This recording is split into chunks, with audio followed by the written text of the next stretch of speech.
Ela saiu pela porta carregando uma mala que nem era dela. Era de uma viagem que os dois tinham feito para Florianópolis 2 anos antes, quando o futuro ainda parecia uma coisa que pertencia a ela. Marcela Souza, 34 anos, assistente contábil, estava na calçada da Rua das Palmeiras, no bairro Vila Mariana, em São Paulo, com 7 meses de gravidez e as chaves do apartamento na mão, que ela havia acabado de entregar ao zelador porque o contrato estava no nome de Henrique, e o proprietário havia ligado na véspera para dizer que ela tinha até o meio-dia para sair. Era março. Um março frio e com chuva ameaçando no céu baixo de fim de manhã. E ela estava ali parada na calçada, olhando para a mala, para o ventre, para a calçada, para lugar nenhum, esperando sentir o chão desabar de vez. Mas o chão não desabou. Havia algo por baixo dela que ela não conseguia nomear. Uma firmeza que não era sua. Uma presença que não estava em nenhum rosto ao redor, mas que estava ali do mesmo jeito que o ar estava ali, invisível e real. Ela não sabia ainda o que era, mas você vai saber. Não existe forma justa de descrever o que é ser enxotada de casa com 7 meses de filho no ventre. Não é só perder um endereço, é ter o corpo inteiro em modo de preparação para o maior evento da sua vida e ao mesmo tempo precisar resolver onde você vai dormir essa noite. É carregar uma mala e uma barriga, e uma dor que não é só física, que é a dor de ter acreditado em algo que não existia, de ter dado anos da sua vida a uma construção que a outra pessoa desmontou enquanto você dormia. Marcela ficou na calçada por um tempo que ela não conseguiu medir depois. Não estava planejando o próximo passo, estava só respirando. E foi durante esse respirar que ela notou, pela primeira vez, uma coisa pequena que não deveria ser significativa, mas que ela nunca mais conseguiu esquecer. Uma borboleta. Em março, em São Paulo, no meio de um dia nublado, uma borboleta passou na frente dela e pousou por 3 segundos no cabo da mala antes de ir embora. E Marcela, que não era de misticismo fácil, sentiu uma certeza interior que não tinha base lógica nenhuma. Ela não estava sozinha naquela calçada.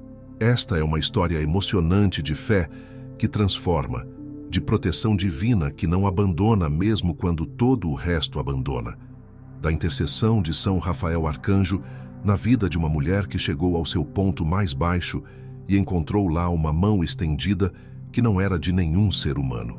Marcela havia chegado a São Paulo vinda de Bauru aos 25 anos, com um diploma de técnica em contabilidade e uma determinação que era maior do que os recursos que tinha.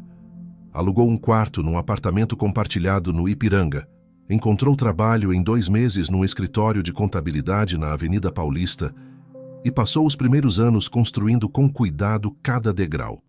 Era a primeira a chegar e a última a sair. Aprendia mais do que seu cargo exigia, porque acreditava que preparação era a única proteção real contra a imprevisibilidade da vida. Tinha o hábito de rezar antes de dormir, herdado da avó materna que dizia que a oração não é para quando você precisa de favor, é para quando você precisa de companhia. Marcela levou isso adiante, mesmo quando a vida foi ficando corrida demais para a maioria das outras coisas. O terço ficava na mesinha de cabeceira, e às vezes ela só passava os dedos nas contas sem rezar palavra nenhuma, como quem diz, estou aqui sem precisar elaborar mais. A demissão chegou 6 semanas depois da notícia da gravidez. A empresa de contabilidade havia perdido 2 clientes grandes e o dono decidiu enxugar o quadro. Marcela foi chamada numa tarde de segunda-feira e recebeu a carta com a cordialidade triste de quem está com vergonha do próprio ato. 9 anos de dedicação, 9 anos sem atraso, sem falta injustificada, sem entregar trabalho pela metade. E a carta estava pronta antes que ela entrasse na sala. Desceu no elevador abraçada à bolsa e ficou na calçada da Paulista por um tempo olhando o movimento sem se mover. Então veio, de lugar nenhum, uma frase que ela havia lido uma vez na adolescência e que nunca havia feito sentido até aquele segundo. Aquele que começou a boa obra em vós a completará. Ela não sabia de onde tinha vindo, mas ficou. Se você está sentindo que essa história está chegando perto de algo que você conhece, dá um like agora e se inscreve no canal. Porque o que Deus preparou para Marcela Ninguém ao redor dela conseguia enxergar ainda. Com o emprego perdido e Henrique cada vez mais distante, os meses que se seguiram foram de uma solidão específica, que é a pior. A solidão de quem está ao lado de alguém e se sente sozinha do mesmo jeito. Henrique havia parado de perguntar sobre a gravidez. Quando ela tentava conversar sobre parto, enxoval, nome, ele desviava com o celular ou saía do cômodo. Numa noite de novembro, ela tentou de frente. Henrique, eu preciso saber se você vai estar nessa comigo. Ele ficou em silêncio por um tempo. Depois disse, eu não sei o que eu quero, Marcela. Eu não devia ter deixado chegar até aqui. Ela foi para o quarto, deitou, colocou a mão na barriga e ficou ouvindo o silêncio do apartamento. O bebê mexeu.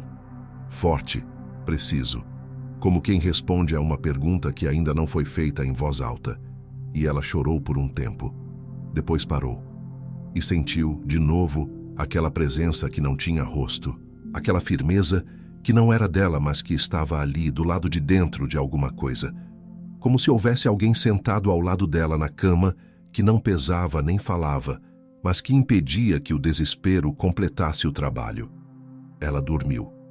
E acordou com a clareza de quem recebeu algo durante o sono, mesmo sem lembrar o quê. Ligou para a mãe em Bauru no dia seguinte. Dona Conceição atendeu com a voz de quem já sabia pelo horário que não era notícia boa. Marcela contou tudo, a gravidez, o emprego, Henrique, o apartamento. A mãe ficou em silêncio por alguns segundos. Depois disse com aquela dureza de quem acredita que dureza é proteção. Marcela, eu falei quando você foi morar com ele. A Bíblia diz que a mulher que se respeita espera o casamento. Você escolheu do seu jeito, agora colhe. Aqui em casa seu pai não está bem e eu não tenho condições de te receber com o bebê. Você sabe como ele é de saúde. Marcela disse que entendia. Ligou para a irmã em Ribeirão Preto. A irmã disse que o apartamento era pequeníssimo e que o cunhado já havia deixado claro que não queria mais ninguém morando com eles. Ligou para a amiga Cristina, com quem havia trabalhado por anos. Ela ficou olhando para o celular por um tempo na calçada.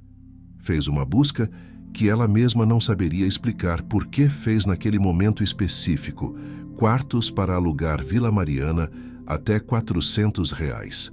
O segundo resultado era um anúncio de pensão na Rua Catão, no Sumaré, com uma foto de fachada antiga e a descrição: casa de família, ambiente tranquilo, aceita pessoa responsável, R$350. Ela ligou. A voz que atendeu era de mulher velha, pausada como quem faz tudo na velocidade que acha certa. Pode vir ver agora se tiver como. O Uber demorou 11 minutos.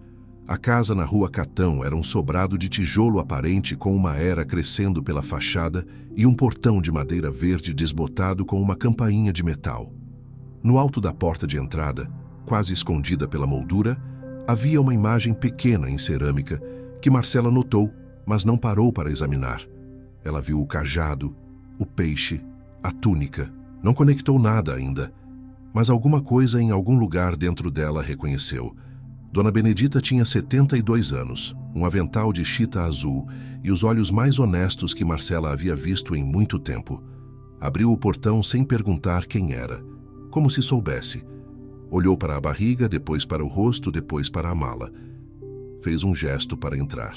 O quarto ficava no fundo do corredor, com uma janela para o quintal, onde havia um pé de alecrim enorme e uma cadeira de vime que parecia ter ficado ali esperando alguém. A cama era de casal com colcha de crochê.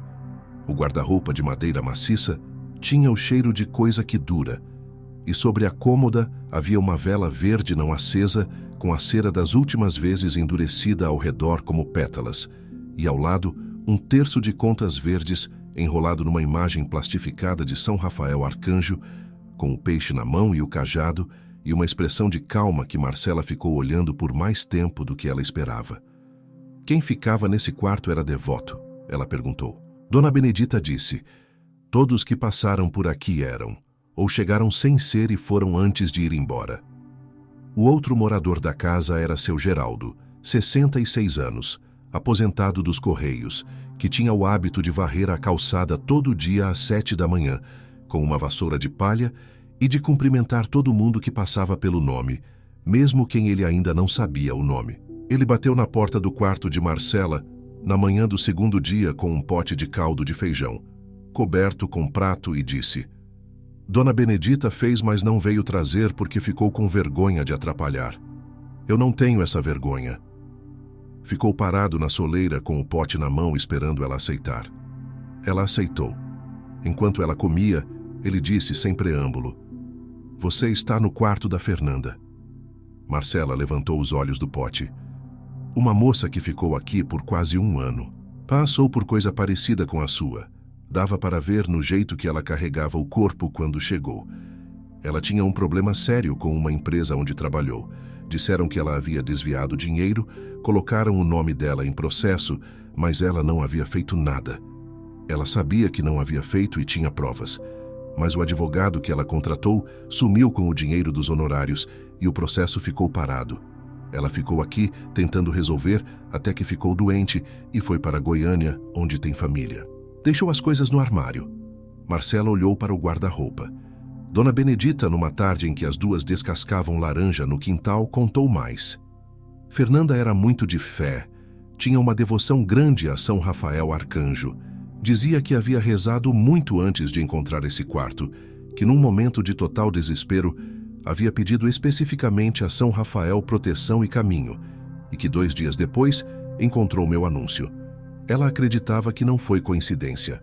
A velha parou um momento, descascando devagar. Eu também acredito. Sou devota de São Rafael há 43 anos. Tudo que tenho, esse sobrado, a saúde, os anos bons que tive, atribuo à proteção dele e à graça de Deus. Quando Fernanda chegou na minha porta, eu reconheci nela o tipo de pessoa que São Rafael conduz. E quando você chegou, reconheci de novo. Marcela ficou em silêncio por um tempo. Depois perguntou sobre o cadeado da gaveta. Dona Benedita se levantou, foi à cozinha e voltou com um papel dobrado onde havia uma sequência de 4 números. Fernanda deixou isso comigo e disse: Quando aparecer a pessoa certa, você vai saber. Hoje eu sei. Marcela esperou a noite. Quando o sobrado ficou quieto e a luz da cozinha se apagou, ela sentou na cama com o papel na mão e rezou. Não uma oração rápida de protocolo, uma oração longa, daquelas que saem de um lugar que fica abaixo das palavras, pedindo que o que quer que estivesse naquela gaveta fosse de bem, pedindo discernimento, pedindo proteção para o filho que estava dentro dela e que chutava suavemente como se participasse daquele momento. Depois se levantou, digitou os 4 números no cadeado e abriu a gaveta.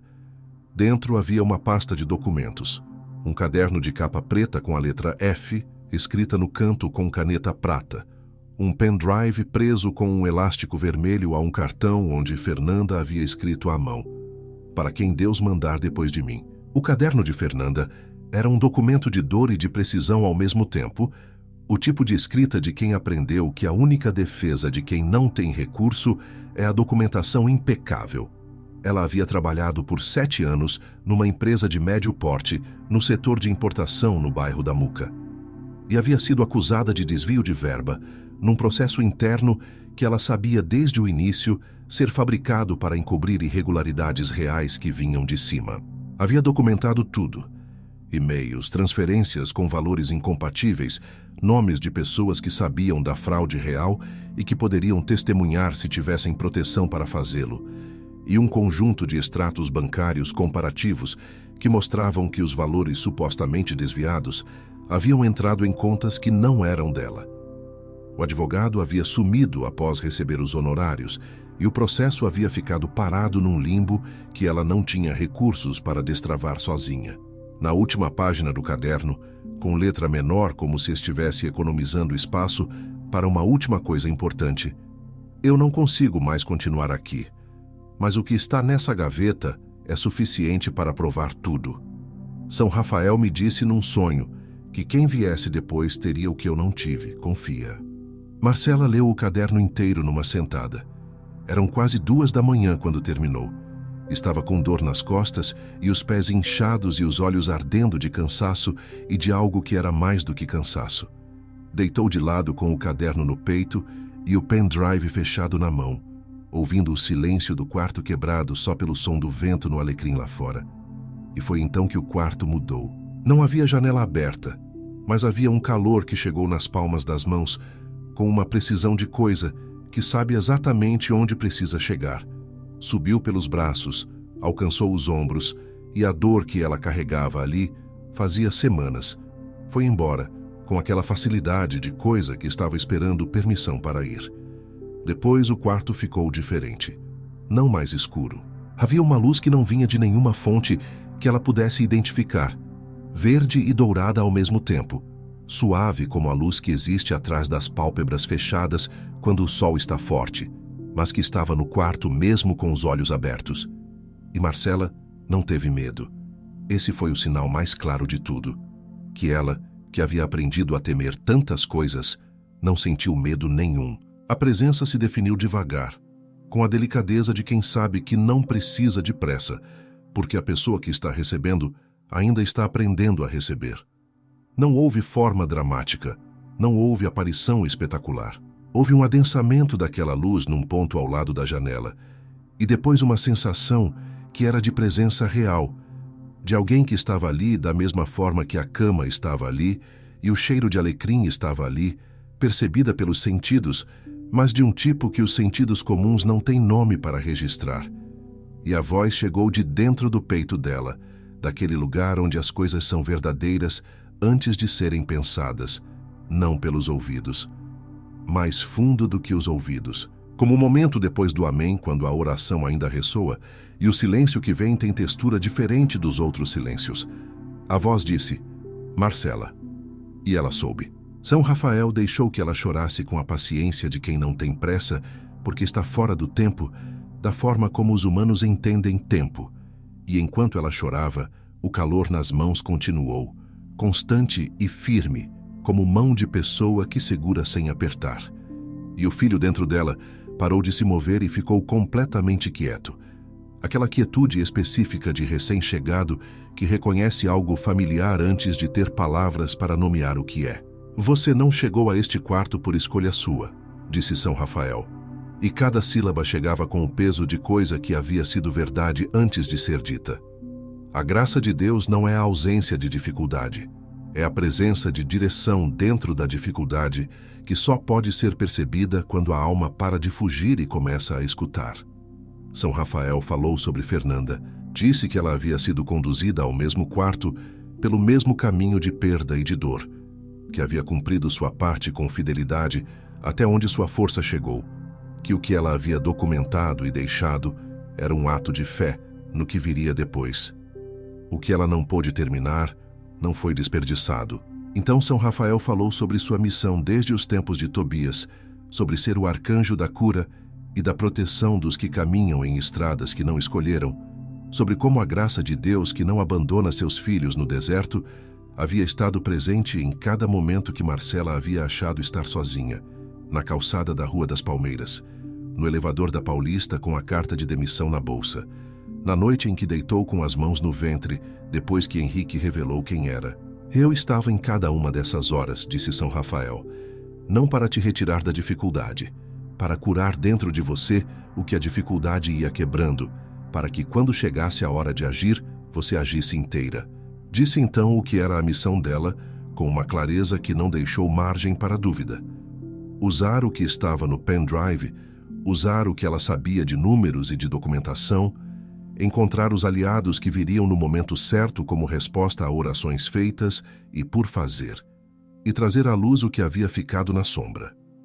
Minha função como arcanjo curador não é resgatar os filhos de Deus do sofrimento, é curar a alma dentro do sofrimento para que ela se torne capaz de curar o que está ao redor. O que você recebe nessa noite não é para você guardar, é para você usar. Quando a luz foi diminuindo e a presença de São Rafael foi se tornando mais como memória aquecida do que como ocupação de espaço, ele deixou com ela não euforia nem êxtase, mas uma paz que era sólida como piso firme. Uma certeza de fé que havia sempre sido fio e que agora era cabo, raiz, fundação. E naquele momento, antes que o sono finalmente viesse, Marcela tomou uma decisão no coração com aquela simplicidade das coisas que são certas sem precisar ser analisadas. Ela acordou cedo com os pássaros no alecrim e uma direção tão clara na cabeça que parecia impossível ter estado tão perdida na véspera. Ficou deitada por alguns minutos com a mão no ventre, depois se levantou, foi à cozinha onde seu Geraldo já tomava café, sentou à mesa com o caderno de Fernanda e o caderno novo que havia comprado na semana anterior, como se soubesse que ia precisar, e passou 3 horas organizando tudo que Fernanda havia documentado, em ordem que pudesse ser apresentada a alguém que precisasse entender rápido. 9 anos de trabalho em contabilidade haviam ensinado a ela que a diferença entre uma prova que convence e uma prova que confunde é organização. Quando terminou, tinha 5 páginas de resumo, uma linha do tempo e uma lista de nomes com suas funções na empresa e na fraude. A primeira coisa foi verificar o pendrive. O conteúdo era mais do que ela esperava. Arquivos de e-mail exportados, planilhas com comparativos financeiros, fotografias de documentos físicos e um arquivo de áudio de 42 minutos com uma conversa que Fernanda havia gravado sem avisar com um dos gestores da empresa, onde ele mencionava explicitamente o esquema de forma que não deixava interpretação alternativa. Marcela ouviu os 42 minutos com os 2 cotovelos na mesa e o coração acelerado. Depois ficou em silêncio por um tempo. O terceiro nome que apareceu na pesquisa era de um escritório na Rua Vergueiro, especializado em direito do trabalho e whistleblower, com 3 casos públicos de sucesso contra empresas de médio porte por práticas similares. A advogada responsável se chamava Doutora Aline Figueiredo. Marcela ligou naquela mesma tarde e conseguiu uma consulta para 2 dias depois. Naquela noite, teve um sonho em que via uma luz verde se movendo por um corredor até parar na frente de uma porta específica. Acordou sabendo que estava no caminho certo, sem conseguir explicar como sabia. A reunião com a doutora Aline durou 2 horas. A advogada tinha 42 anos, cabelos vermelhos cortados abaixo do queixo e a objetividade de quem aprendeu a não desperdiçar emoção em situações que exigem estratégia. Leu o resumo de Marcela, pediu o pendrive, ouviu 2 minutos do áudio e então ficou em silêncio por um tempo antes de falar. Esse áudio sozinho já seria suficiente para rever o processo de Fernanda. Com tudo mais que você tem aqui, estamos falando de um caso com possibilidade real de reversão e de responsabilização civil e criminal dos envolvidos. Olhou para Marcela. Você tem noção do que trouxe para cá? Marcela disse. Tenho noção de que não fui eu quem trouxe. A doutora Aline ficou olhando para ela por um segundo. Depois disse, sem sorrir, mas com algo nos olhos que era parecido com respeito. Vamos trabalhar. Antes de continuar, preciso que você faça uma coisa agora. Dá o like nesse vídeo e se inscreve no canal, porque o que acontece a seguir é o tipo de coisa que a gente precisa ver para lembrar que a fé não é ingenuidade. A fé é a certeza do que não se vê ainda. O processo formal foi protocolado na 4ª semana. A empresa recebeu a notificação e a reação foi imediata, como a doutora Aline havia previsto. Tentaram primeiro minimizar, depois oferecer acordo que a advogada recusou por ser insuficiente, e então um dos advogados da empresa ligou para o escritório e disse que havia interesse em entrar em contato direto com a informante. A doutora Aline respondeu por e-mail formal que qualquer comunicação seria através do escritório. Quando contou para Marcela o teor da tentativa, ela ficou em silêncio por um momento. Sentiu o calor nas mãos. Depois disse, o que eles querem é que eu desapareça. E a doutora Aline disse, sim, o que nós vamos fazer é o oposto. Houve um dia específico, numa reunião no Fórum do Ipiranga para protocolo de documentação adicional, em que um homem que Marcela não conhecia se aproximou dela no corredor e disse baixinho, com uma cordialidade que não escondia o que estava por baixo. Você está grávida e com muito o que se preocupar. Não precisa adicionar problema que não começou com você. Marcela ficou olhando para ele por um segundo. Sentiu o calor. Respirou. Disse com uma voz que saiu mais firme do que ela esperava. O problema começou com uma mulher que trabalhou honestamente por 7 anos e foi acusada de crime que não cometeu. Começou comigo quando decidi que ela não ficaria sozinha nisso. O homem foi embora sem responder. Seu Geraldo, que havia insistido em acompanhá-la naquele dia, esperava do lado de fora e perguntou o que havia acontecido quando ela saiu. Ela contou. A doutora Aline havia localizado Fernanda em Goiânia por meio de um dos depoentes da lista do caderno. Quando a advogada ligou e explicou o que havia sido feito com o material que ela havia deixado, Fernanda ficou em silêncio por tanto tempo que a doutora Aline achou que a linha havia caído. Depois disse com a voz quebrada: "Eu rezei a São Rafael por 2 anos. 2 anos pedindo que aparecesse alguém. E apareceu uma mulher grávida." Ela chorou. A doutora Aline, que não era de sentimentalismos fáceis, ficou em silêncio por um momento respeitoso antes de continuar. A audiência de instrução aconteceu numa terça-feira de maio. Marcela estava com 8 meses e 3 semanas de gravidez e havia combinado com a doutora Aline que participaria por videoconferência se o juiz permitisse, o que foi autorizado mediante atestado médico de risco. Na sala do seu quarto, na rua Catão, com Dona Benedita ao lado e seu Geraldo parado no corredor como sentinela, Marcela acompanhou cada momento. O áudio foi apresentado. Os documentos foram apresentados. Fernanda prestou depoimento. O advogado da empresa tentou questionar a autenticidade dos arquivos e o juiz pediu que apresentasse a contestação por escrito em 48 horas. Quando a sessão terminou, a doutora Aline ligou em menos de 1 minuto. Disse: "Está indo muito bem." 2 dias depois da audiência, na madrugada de uma quinta-feira, as contrações começaram. Marcela acordou às 3h30, com aquela certeza do corpo que não precisa ser confirmada pela razão. Bateu na porta de Dona Benedita. A velha estava calçando o chinelo antes que Marcela terminasse de bater. Seu Geraldo chamou o Uber antes de ser pedido e desceu com a mala que Dona Benedita havia ajudado a preparar 2 semanas antes.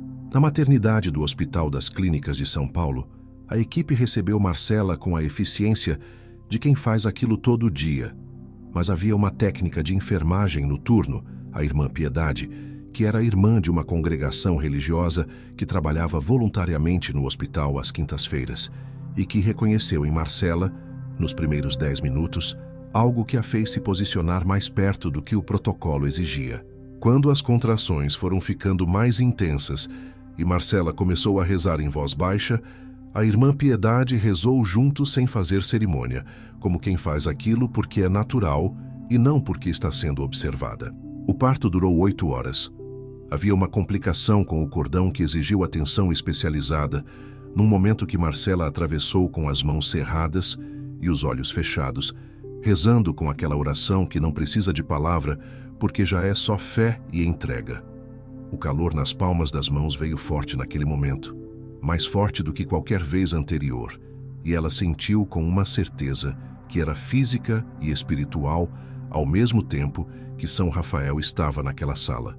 Não como aparição, como presença, como o tipo de proteção que não faz barulho, mas que é real, como as mãos da equipe médica, que também estava ali fazendo o que precisava ser feito. E então o choro encheu a sala, e a médica disse: "É menino." E a irmã Piedade colocou o bebê no colo de Marcela. A decisão do juiz chegou 12 dias depois do nascimento. Marcela estava amamentando Rafael quando a doutora Aline ligou.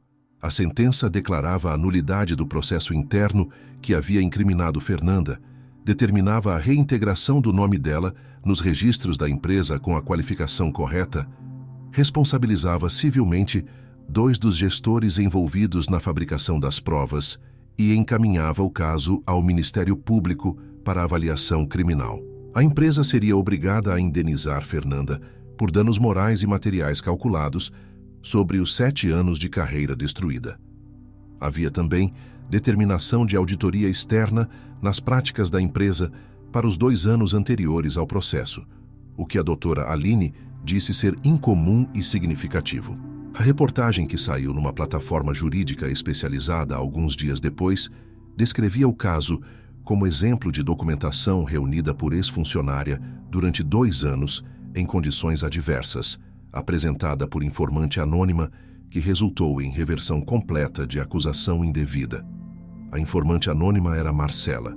Quando a doutora Aline perguntou se ela queria ser identificada na imprensa geral, Marcela disse que não. Disse que o reconhecimento que importava ela já havia recebido numa noite de março, num quarto da Rua Catão. A doutora Aline ficou em silêncio por um momento. Depois disse: "Eu não sei o que aconteceu naquele quarto, mas o que você trouxe para esse escritório não era só documentação. Era uma outra coisa também, que eu não sei nomear, mas que fez diferença."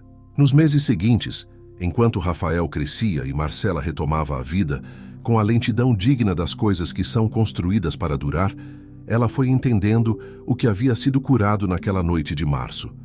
Não era só a dor do abandono de Henrique, nem o peso da demissão, nem o medo de criar um filho sozinha em São Paulo. O que havia sido curado era mais fundo. Era a crença de que ela não merecia ser vista, de que o esforço honesto não seria reconhecido, de que a fé era coisa de criança que a realidade adulta vai desgastando até não sobrar. São Rafael não havia curado as circunstâncias primeiro. Havia curado o lugar de dentro de onde ela enxergava as circunstâncias. E por isso, quando as circunstâncias começaram a mudar, ela conseguiu receber a mudança sem a desconfiança de quem acha que vai durar pouco. A doutora Aline a contratou como assistente para casos que envolviam análise de documentação financeira. Um trabalho que Marcela fazia com Rafael na creche comunitária do bairro e que devolvia a ela a sensação de que o que sabia tinha valor. Dona Benedita, numa manhã de domingo em que Marcela estava sentada no quintal com o Rafael no colo, enquanto o alecrim balançava no vento, disse devagar: "Você sabe que toda mulher que passou por esse quarto saiu diferente de como entrou. Não mais fácil, diferente, mais inteira." Marcela ficou olhando para Rafael, que estava com os olhos abertos, olhando para o céu com aquela concentração de bebê que parece que está tentando entender o que existe além do azul. Disse: "São Rafael curou o que eu não sabia que estava quebrado." Dona Benedita assentiu. "É assim que ele trabalha. Não faz barulho, não aparece onde todo mundo vê. Aparece onde precisa, quando precisa, para quem está com o coração silencioso o suficiente para sentir." Era domingo. O alecrim cheirava forte, e naquela noite, depois que Rafael dormiu e o sobrado ficou quieto, Marcela sentiu uma última vez, suave e breve como respiração, o calor familiar nas palmas das mãos. Não havia nada para dizer e nada precisava ser dito.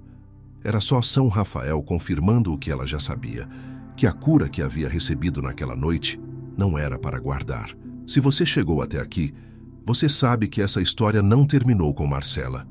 Terminou com você, com quem está ouvindo agora com alguma coisa dentro do peito que ressoa com alguma parte do que ela viveu. Com quem está numa calçada, ou numa beira de cama, ou numa sala de espera de algum lugar difícil, achando que está sozinha, sem saber que aquela firmeza quieta que sente por baixo de tudo não é sua, é de quem nunca foi embora. São Rafael Arcanjo caminha ao lado dos que estão em travessia difícil, não para tirar a dificuldade, para curar dentro de você o que a dificuldade vai quebrando, para que quando chegar a hora de se levantar, você se levante inteira.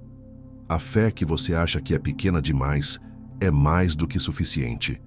Um fio basta para que o céu mova o que precisa ser movido. Se essa história tocou em algo verdadeiro dentro de você, compartilha ela agora com alguém que você sabe que precisa ouvir isso hoje. Talvez seja a sua mãe, talvez seja uma amiga, talvez seja você mesma salvando esse vídeo para rever num dia difícil. Esse gesto seu pode ser exatamente o sinal que alguém estava esperando para não desistir. Dá o like, compartilha e se inscreve no canal para acompanhar toda semana histórias como essa.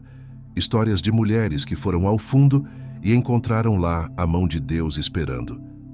Rafael vai crescer, sabendo que o nome dele é testemunho de uma noite em que sua mãe estava no fundo e São Rafael Arcanjo estava lá. E talvez você também precise lembrar que o seu nome já foi pronunciado por quem cuida de você desde antes de você saber que precisava de cuidado.